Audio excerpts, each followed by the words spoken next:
take three. When did you first get to know Bill?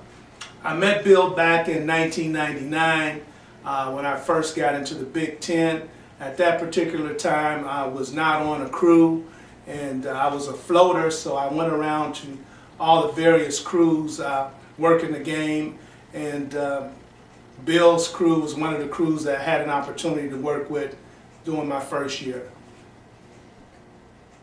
What was your first impression of him?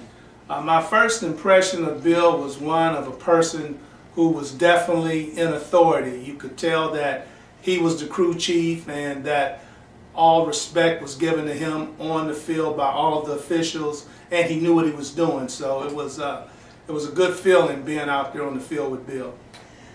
Describe his management style as crew chief, and then how did he make you feel a part of the crew?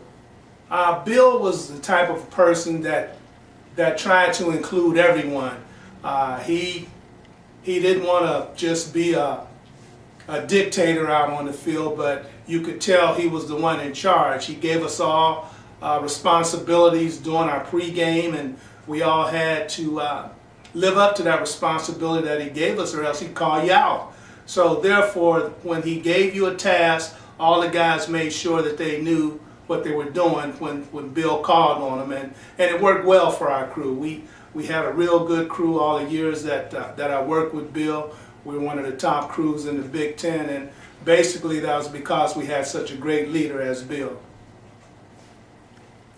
So how did he make you feel being a part of the crew? He made me feel really good. Being the only minority on the crew, you would think that there would be some feelings where you just wasn't the one, but the feeling that he made me feel is like I was the special one. And I carried that throughout all of the years that we were together. Bill and I were almost like brothers. He treated me really well. I can't say enough good things about Bill and mine. Bill is a former educator, and how did his experience as a teacher help him run the crew?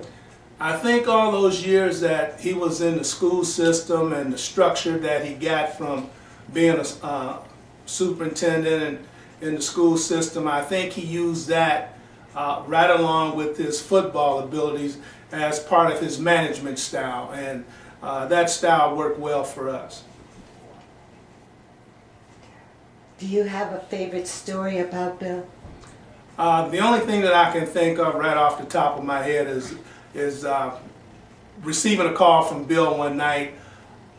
He was getting ready to do the national championship game, and our whole crew that particular year, we all were involved in bowl games, and Bill called me at home and asked me to do a prayer over the phone that he was going to record and use it at the national championship game. So I did, and he used it, and he still has it, and it worked well for him that night, and I'm sure if he ever needs it again, he has it in his archives, he'll use it again. As a wrap-up, look into the lens and say a few words of congratulations. I was awful proud of being a part of Bill Lamonier's crew. For the past 10 years, I've been his line judge, and I felt good in the fact that Bill had enough confidence in me to know that if I made a call, that it was probably the right call, and he never really questioned anything that I did out on the field. He's such a good leader, he's such a good friend that words can't describe the feelings that I have for Bill. It was hard for me on my last game to walk off the field knowing that this would probably be the last time that Bill and I would ever be on a football field together officiating, and I cherish that moment. And I just want to congratulate Bill on this Gold Whistle Award. I don't think they could have found a better person to give this award to. He's certainly deserving of it. Bill, congratulations. God bless you. Be talking with you soon. Okay. Okay, now come